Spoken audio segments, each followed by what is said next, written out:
સ્વાધ્યાય 8.2 દાખલા નંબર 3 જો tan a + b બરાબર √3 અને tan a - b બરાબર 1/√3 તથા શરત આપેલી છે કે 0 less than a + b less than 90 મતલબ કે a અને b નો સરવાળો 90 અથવા 90 થી નાનો છે એટલે કે બંને એકબીજાના કોટિકોણ છે.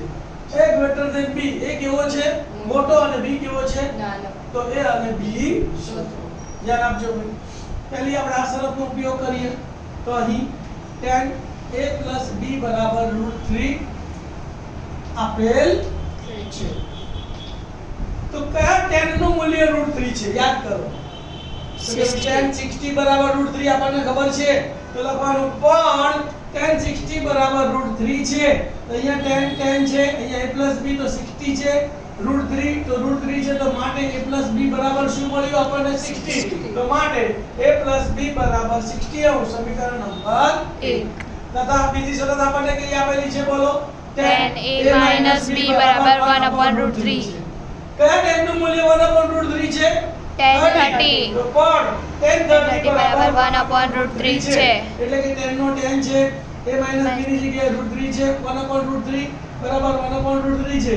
તેનો મતલબ એમ થયો કે a - b બરાબર કેટલા રહ્યા 30. તો માટે a - b બરાબર 30 સમીકરણ નંબર 2. બે સમીકરણો બની ગયા.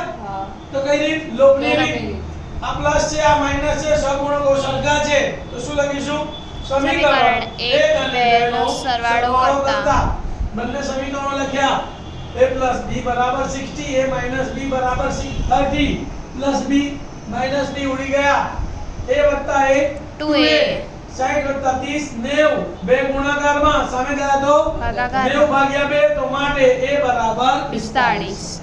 એની કિંમત પ્લસ વાળામાં મૂકીએ સહેલી પડે તો સમીકરણ 1 માં મૂકતા સમીકરણ એ લખવાનું a + b બરાબર 60 તો માટે એની જગ્યાએ કેટલા મૂકવાના 45 45 + b બરાબર 60 + 45 સાઈડ ચેન્જ કરે તો સામે જાય તો માઈનસ b ને સૂત્ર કરતા બનાવીએ તો માટે b બરાબર 60 - 45 60 માંથી 45 જાય તો 15 તો માટે b બરાબર 15 જવાબ લખી કાઢવાનો a બરાબર 45 અને b બરાબર 15.